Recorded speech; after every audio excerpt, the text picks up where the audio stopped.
Gabay ng ating mahal na Panginoon. Amen. Sama-sama po tayo mga kapatid. Dakila't mapagpala po naming Ama, aming Diyos na makapangyarihan sa lahat sa pangalan ng Jesus. Manang Panginoon, minsan pa o Diyos, hallelujah, kami po nagpapasalamat naman banal. Narito kami na aming ihayag o Diyos ang iyong mga buhay na salita sa aming mga kababayan tagapakinig o Diyos, at nawa sa mga sandaling ito, mahal na Panginoon o Diyos, marapatin po kami amang banal o Diyos. Mahal na Panginoon, hallelujah, magbahagi ng iyong mga kabutihan. Mahal na Panginoon, pagpalain mo kaming lahat, alisin mong hadlang sa aming kalagitnaan, at leading prayer ng beloved Honorable Pastor Will Estrada Almeda, nakilang Diyos lang isin mong salita, Ama, sa ganang kinuwala akong magagawa.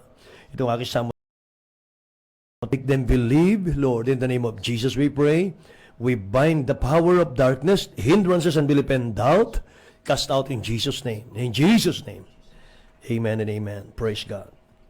Ngayon mahal, purihin ang mahal ng Panginoon ng pinakamataas pong papuri, iluwalhati, pagdakila at pagsamba sa ating pinakamamahal na Panginoon sa gabing ito. At ako po ay nagbibigay ng pagbati, dobling paggalang sa ating beloved Honorable Pastor Will Estrada Almeda. Amen, hallelujah. The end-time prophet of our loving God. Ganun po sa kanyang beloved children, the whole Almeda family. At mga minamahal, patuloy naming pag-alala sa ating beloved Honorable Stand Pastor Ines Almeda. Amen. Hallelujah. Praise God. At mga minamahal sa inyo pong lahat, mga kapatid, sa gabing ito, buksan po natin ang ating mga Bible, mga minamahal, sa ating pong aralin sa gabi ito. Ito po sa Exodo. Simulan po natin sa Exodo chapter 3 verse 5. Sabi ng Bible, mga minamahal ko, put off from off thy feet, for the place whereon thou standest is holy ground. Amen. Tagalog po. Dito po, Exodus Kapitulo 3, versikulo 5. At sinabi, huwag kang lumapit dito. Hubarin mo ang iyong panyapak sa iyong mga paa, sapagkat ang dakong iyong kinatayuan ay banal na lupa. Amen. Pagpalain po ng dakilang Diyos ang kanyang salita, mga mahal sa gabing ito. Boundaries, mga kapatid. Ito ang ating title. Boundaries, mga mahal. Sabi sa Tagalog na ating nabasa kanina, sinabi, huwag kang lumapit dito. Hubarin mo ang iyong panyapak sa iyong mga paa, sapagat ang dakong iyong kinatatayuan ay banal na lupa. Mga kapatid, ito po ang mahal na Panginoon natin. Siya po ay nagsalita, mahal, nung siya po ay nasa Mount Horeb, mga kapatid. Si Moses po, before he called by God, he was a farmer. Siya po isang magbubukid, mga kapatid. Isa po siyang tagapagpastol ng mga hayop, mga mahal. So ang mahal na Panginoon, tinawag siya, mga kapatid ko, doon po sa Mount Horeb at sa pamamagitan po ng burning bush, mga kapatid. Doon po sa halaman na maliit, mga minamahal, na yan po ay matatagpuan natin sa mga bansang Arab country, mga minamahal. Yan pong bush na yan, mga kapatid. Nakita po ni Moses, mga minamahal ko, na nagliliyab ang puno, pero hindi po nasusupok, mga minamahal ko. Hindi po natutupok ng apoy. Nang kanya pong siya sa atin, mga minamahal ko, ay doon niya narinig yung tinig ng ating dakilang Diyos. Ang sabi ng tinig ng mahal na Panginoon Diyos, mga minamahal, take your sandals or shoes off your feet, Moses, sabi niya rito. The place where you stand is holy ground, mga kapatid. So mga minamahal, tinanggal po ni Moses yung kanya pong sandalyas o yung kanyang sapatos, mga kapatid, at siya po ay nagpatira pa. Tinakpan niya ng kanyang mga kamay, mga minamahal, ng kanyang mukha, at siya po ay nagpatira pa, mga kapatid ko. Amen. Hallelujah. Alam niyo, mga minamahal, taking off his shoes, mga kapatid, ang meaning po nito, mga minamahal ko, ay act of reverence. Mga minamahal, yan po ay act of reverence. Pagpapakita po sa harap ng dakilang Diyos ng kanyang pagiging unworthiness, mga kapatid. Nagpatira pa siya, mga minamahal. Bagaman sinasabi po ng Bible na God is our friend, mga kapatid, yan po'y mababasa natin sa John chapter 15 verse 14. Sabi ng talatang ito, you are my friend if you do whatsoever I commanded you, mga mahal, or I command you, mga kapatid. Kayo'y aking magiging kaibigan, sabi ng dakilang Diyos, kung tutuparin nyo ang aking mga utos. Sabi niya rito. So mga minamahal, sinabi ng dakilang Diyos na siya po'y ating kaibigan, but He also our Almighty God, mga kapatid. Amen. Siya po ang ating Almighty God na karapat dapat pong bigyan ng takot, ng respeto at ng paggalang, mga kapatid ko. Kaya nung panahon po na si Moses, mga minamahal, ay narinig po niya yung boses ng ating dakilang Diyos, mga kapatid ko. Siya po'y nagpatira pa. Amen. At tinakpan niya ng kanyang mga palad ng kanyang mukha, mga kapatid. Kaya mga minamahal, ating pong title sa gabing ito ay Boundaries, mga minamahal. Yung boundaries pong, ibig sabihin niyan, limitation. Hangganan po. Hangganan, mga minamahal. Ulitin ko. Exodus 3:5. Sinabi, huwag kang lumapit dito, hubarin mo ang iyong pandyapak sa iyong mga paa, sapagat ang dakong iyong kinatatayuan ay banal na lupa. Amen. Sinabi ng dakilang Diyos, mga minamahal, na may boundary po kay Moses nang tawagin po siya ng dakilang Diyos, mga kapatid. Kinakailangan huwag siyang lalampas doon, mga minamahal. At may utos ang dakilang Diyos, hubarin mo ang iyong panyapak, mga minamahal, sapagat ang dakong kinalalagyan mo ay banal. Alam niyo, mga minamahal, nagtipon-tipon ang mga anak ng Diyos at kumikilos ang presensya ng mahal na Panginoon, mga minamahal, at maraming mga himalang nangyayari sa church na yan, mga minamahal, iyan po ay holy ground ng Diyos, Praise the Lord. mga minamahal ko. So once na nakilala mo ang dakilang Diyos sa buhay mo, mga kapatid, may mga boundaries na po na inilagay ang dakilang Diyos sa buhay mo. May mga bagay po, mga minamahal, na dapat nating baguhin sa buhay natin. Kapag tayo po'y nakakilala sa dakilang Diyos na buhay, mga minamahal, binago ka ng mahal na Panginoon from sinful life to holy life, mga kapatid. Naglagay na po ang dakilang Diyos ng kanyang boundary. May mga bagay po na dapat nating baguhin sa buhay natin, mga kapatid. At may mga lugar po na hindi mo na dapat puntahan. Kung dati napupuntahan natin, may mga lugar po na dapat hindi mo na napupuntahan ngayon, sapagat naglagay na po ang dakilang Diyos ng boundary.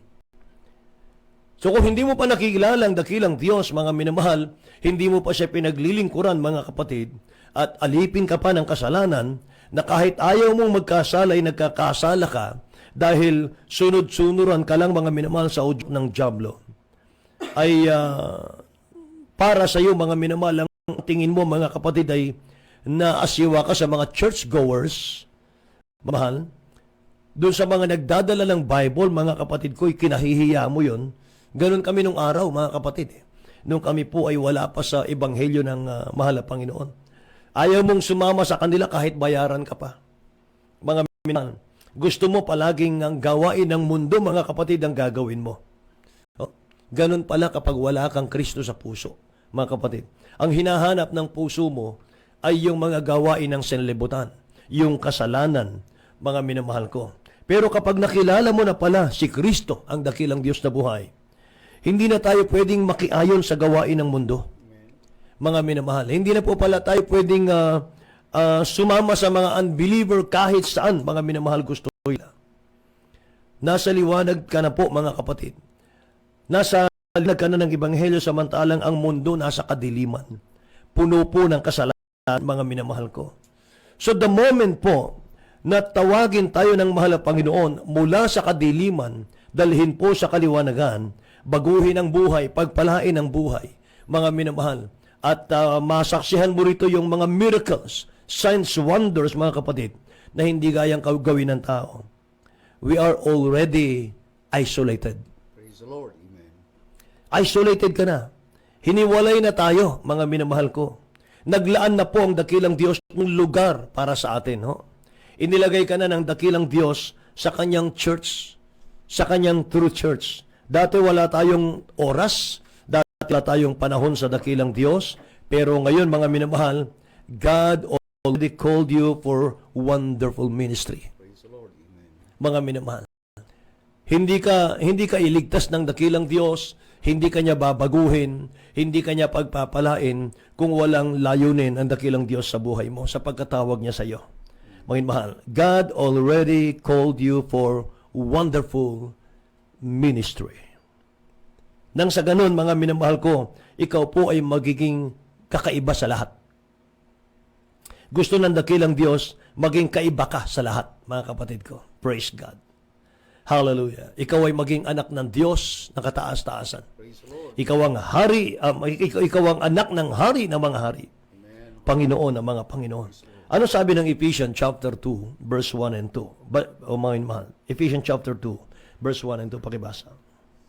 Dito po, Episo, Kapitulo 2, versikulo 1 hanggang 2. At kayo'y binuhay niya nang kayo'y mga patay dahil sa inyong mga pagsalangsa sa mga kasalanan. Dito po sa 2, at inyong nilakaran noong una ayon sa lakad ng sanlibutan ito, ayon sa pangulo ng mga kapangyarihan ng hangin, ng Espiritu na ngayon ay gumagawa sa mga anak ng pagsuway. Amen. Tingnan niyo mga minamahalang talatang ito. Binuhay niya kayo, sabi niya rito, nang kayo'y mga patay sa inyong mga pagsalangsang at mga kasalanan. So kapag Kristiyano ka na pala, mga kapatid, ay hindi na tayong nabubuhay sa sarili natin. Mahal, dati tayong patay sa kasalanan. Pero tayo binuhay ng dakilang Diyos sa kanyang habag, sa kanyang biyaya. Mahal, pinatawad tayo sa ating kasalanan. Nilinis.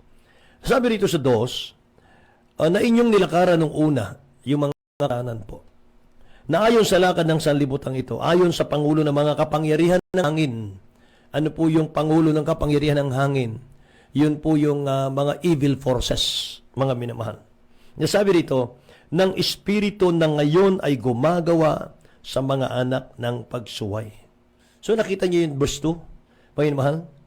Evil spirit pala ang kumikilos sa buhay ng mga ayaw sumunod sa Diyos.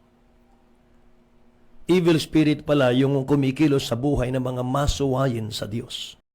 Ang sabi pa ng Colossians chapter 3 verse 3, mga minamahal dito, sapagkat kayo'y nangamatay na, tuloy pong basa.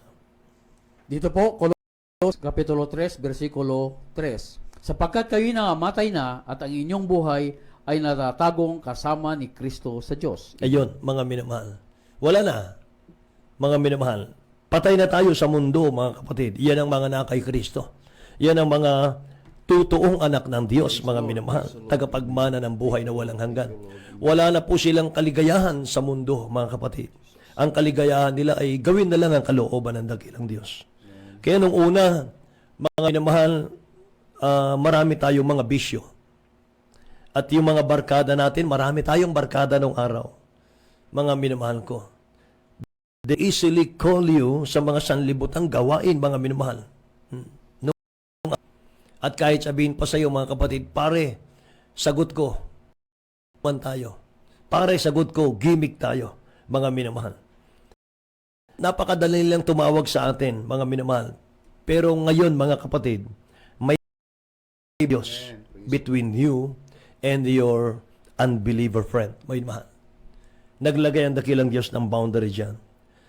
You're today difference kung tinatanggap mo yung kaligtasan mo. Mga minamahal, kakaiba ka, mga minamahal, sa mga sanlibutan. Kung napatawad na ang iyong kasalanan, mga minamahal, tinanggap mo ang dakilang Diyos bilang sariling tagapagligtas, you are considered righteous and they are unrighteous. So magkaiba na yon. Kaya kung mababasa natin yung 2 Corinthians chapter 6 verse 4, sabi ng mahal na Panginoon, utos niya, mga minamahal, sa bibig ni ano po, be not unequally yoked together with unbelievers. Tingnan natin sa Tagalog po. Dito po, pangalawang Korinto, Kapitulo 6, 14. Huwag kayong makipagmatok ng kabilan sa mga palataya, sapagkat anong pakikisama mayroon ang katwiran at kalikuan. Anong pakikisama mayroon ang kaliwanagan sa kadiliman. Amen. Anong pakikisama mayroon ng kaliwanagan sa kadiliman? Amen. Kaya sabi ng English, mga minamahal, but be ye not unequally yoked together with unbelievers, for what fellowship hath righteousness with unrighteousness? And what communion hath light with darkness? Darkness, mga minamahal ko. So mga kapatid, Kung talagang iniibig natin ang mahal na Panginoong Sus sa ating mga puso, you have your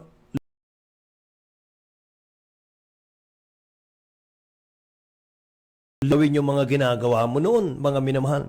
Hindi na ikaw ang nasusunod sa buhay mo. Ang mahal na Panginoon na po ang nagdadrive sa buhay natin, mga kapatid. Kasi sapagat binago na tayo ng mahal na Panginoon. Mga mahal, no? Nagkaroon na tayo ng totoong pagbabago sa ating dakilang Diyos na buhay. Maobserbahan mo, mga minamahal ko, once na humiwalay ka sa mga dati mong barkada, mga kapatid, dati mong kasama sa mga gimmicks, mga minamahal. Pero ngayon, nandito ka na sa mahal na Panginoon, minsan, makaka-experience ka ng mga panguusig. Maka-experience ka, mga minamahal ko, na iiwasan ka na. Oh, mga kapatid. Bakit ngayong nasa dakilang Diyos ka na, hindi ka na nauunawaan, mga minamahal, na mga kaibigan mong unbelievers, mga kapatid? Nung una po, nakikiayon pa sila, mga minamahal, mga kapatid, lalo pag sa'yo ang gastos, ano po, mga kapatid, sasabihin sa'yo, good boy ka. Good girl ka, mga minamahal. Ayan. Pagka ang invite nila sa'yo, mag-disco tayo, mag-inuman tayo, mga minamahal, mga kapatid. So, nagtumba ako ng kambing, akin yung, nandun yung 10 case na beer, mga minamahal, mag-inuman, mga minamahal. Wala pong second thought. Talagang sumama tayo, mga kapatid. Pero mga minamahal, magtataka ka. Pag ikay Kristiyano na, mula sa puso, sa gawa at katotohanan, Kristiyano na tayo. Minamahal na natin ang dakilang Diyos. Ayaw na nating magkasala, mga minamahal. Nagdadala ka na lagi ng Biblia, mga kapatid. Puro hallelujah, praise the Lord na ang namumutawi sa iyong labi, mga minamahal. Hindi ka na nakikiisa sa kanila. Anong sasabihin nila, kapatid? Nasisiraan ka na ng bait. Madalan, mga minamahal. Sasabihin sa iyo, mga kaibigan mo yan, nasisiraan na ito. Tingnan nyo. Bigyan muna natin ng mga kapatid para na sa ganun yung mga baguhan nating mga taga-subaybay, taga-pakinig na bagong bautismo, alam nila, mga minamahal, ang pagdadaanan po nila. Matthew chapter 5, verse 11 and 12. Amen. Dito po, Ebanghelyo ni San Mateo, Kapitulo 5, versikulo 11 hanggang 12. Mapalad kayo pagka kayo'y inalimura, at kayo'y pinag-uusig, at kayo'y pinagwikaan ng sari-saring masamang paawang kasinungalingan dahil sa akin. Dito po sa 12, magalak kayo at magsayang totoo, sapagkat malaki ang ganti sa inyo sa langit. Amen. Sapagkat kayo lang pagkausig sa mga propeta na nangauna sa inyo. Amen. Oh. Mga minamahal, purihin ang dakilang Diyos. Nasa Bible pala yan, mga kapatid. So, hindi tayo magtataka. At ang sabi pa ng James chapter 4, verse 4, mga hindi ba ganinyo alam na pag nakipagkalibutan ay kaaway ng Diyos? Tingnan po natin. Amen. Dito po, Santiago, Kapitulo 4, versikulo 4. Kayo mga nangangalunya, hindi ba ganinyo nalalaman na ang pakikipagkaibigan sa sanlibutan ay pakikipag-away sa Diyos? Sino man ngang mag-ibig at maging kaibigan ng sanlibutan ay nagiging kaaway ang Diyos ng Diyos. Amen. Tingnan niyo, mga minamahal. May kaibahan na po mga kapatid. Amen. Nakikipagkaibigan sa gawain ng sanlibutan ay kaaway ng Diyos. Nakikipagkaibigan sa mga Panginoon, kaaway ng sanlibutan, mga minamahal. Tingnan niyo, mga kapatid. Kaya, minsan mapansin mo, mga minamahal talaga, no? Yung katulad ng sinabi ko sa inyo kanina, iniiwasan ka na ng mga kaibigan mo, mga kapatid. Bakit kaya? Anong dahilan? Because they don't understand the mystery behind worship. Hindi nila maintindihan yon. They don't know what is worship about. Hindi nila maunawaan yung lalim ng pag-ibig mo sa dakilang Diyos. Hindi nila alam, may mahal, hindi nila matarok, hindi nila masukat, hindi nila maabot, hindi nila maunawaan yung mga ginagawa mo para sa mahal na Panginoon. May mahal. Kaya, mga kapatid, against na lang sila sa ginagawa mo. Ganun po yun, may mahal.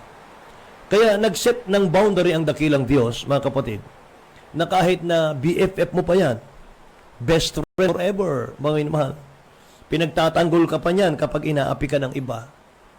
Gaano man kayo ka-close, mga mahal, hindi mo siya pwedeng samahan sa kahit saan niya gusto, mga kapatid. So kung ayaw mong i-give up ang friendship nyo ng BFF mo, mga mahal, kahit hindi na po sa Diyos yan ang ginagawa niya. Kahit kasalanan na yung ginagawa niya, gusto niya, gawin mo rin yung kasalanan, mga minamahal. At ginagawa mo, mga kapatid, sapagkat best friend natin yan, you are in a wrong person and you are in a wrong way. Mga minamahal. Nangangalib yung kaligtasan mo, mga kapatid. Malapit na tayong mawala sa kamay ng mahal na Panginoon niya. Kaya huwag mong kalilimutan, minamahal ko. Magkaiba po kayo ng BFF mo ng direksyon sa buhay. Magkaiba kayo ng destiny sa buhay. Hindi po kayo pareho ng size ng sapatos. Ibig sabihin, mga mahal, iba po yung lakad ng unbeliever, iba po yung lakad ng mga nasa mahal na Panginoon. Ang lakad po natin, mga minamahal ko, langit po at buhay na walang hanggan ang ating target. Hallelujah. Samantalang may mga sariling lakad yung mga unbelievers. May mga sariling lakad yung mga righteous people. Amen. Hallelujah. Hindi parehong isip ng unbeliever sa mga believers. Hindi parehong lumalabas sa bibig ng mga believers kaysa sa mga unbelievers. May mahal. Ang Kristiyano po, pawang pagpupuri sa mahal ng Panginoon ang lumalabas sa bibig natin. Amen. Amen. May mahal. Pero sa mga unbeliever, mga kapatid, naroon yung pagmumura. Minamahal ko. Oh. Hindi kalugod-lugod sa ating dakilang Diyos. Tingnan yung Matthew 12, verse 35. Amen. Dito po sa Ebanghelyo ni San Mateo, Kapitulo 12, versikulo 35, ang mabuting tao sa kanyang mabuting kayamanan ay kumukuha ng mabubuting bagay. At ang masamang tao sa kanyang masamang kayamanan ay kumukuha ng masamang bagay. Amen. Tingnan nyo mga minamahal ko. A good man out of the good treasure of the heart, sabi rito, bringeth forth good things. O yun, mahal. Galing sa puso yun eh. And an evil man out of the evil treasure bringeth forth evil things, mga kapatid. Yan ang kaibahan, mga inmahal. Kung ano yung puso, yun ang lumalabas daw sa bibig, mga kapatid. Amen. Kaya isa pa pong talata, mga minamahal, ang mababasa natin, na mapalad daw, mga inmahal, ang mananampalataya na hindi lumalakad sa payo ng masama. Tingnan nyo. Psalms 1, chapter 1, verse 1 hanggang 3, mga kapatid. Amen. Dito po mga awit, Kapitulo 1, versikulo 1 hanggang 3. Mapalad ang tao na hindi lumalakad sa payo ng masama, ni tumatayo man sa daan ng mga makasalanan, ni naupo man sa upuan ng mga manglilibak. Kundi ang kanyang kasayahan ay nasa kautusan ng Panginoon, Right. at ang kautusan niya ay nagbubulay-bulay siya sa araw at gabi. 3 po. At siya ay magiging parang punong kahoy na itinatanim sa siping ng mga agos ng tubig, na magbubunga sa kanyang kapanahunan. Ang kanyang dahon na may hindi malalanta, at anumang kanyang gagawin ay giginhawa. Amen. Purihin ang dakilang Diyos, mga minamahal. Tingnan nyo, mga kapatid, kapag sumunod tayo sa dakilang Diyos natin, mga minamahal, in-isolate ka na, hiniwalay ka na, may boundary na, mga kapatid ko, at kapag yan ang sinunod natin, mga minamahal, sabi rito, siya'y magiging parang punong kahoy na ititanim sa siping ng mga agos ng tubig, na nagbubunga sa kanyang kapanahunan. Hindi ka malalanta, mga kapatid. No? Hindi ka masisiro, kumbaga sa pagpapala. Ang kanyang dahon na may hindi malalantat, anumang kanyang gawin ay giginhawa, mga kapatid. Yan ang napakainam, napakaganda, mga minamahal. Ano man ang tangkain mo sa buhay, ano man ang namin mo sa buhay, kapag ikaw po, mga minamahal, ay nasa kalooban ng dakilang Diyos, palaging tagumpayan in the name of Jesus. Minamahal. So God called you by your name. God called you by your name. You are peculiar. Sabi ng Bible, you are peculiar. Amen.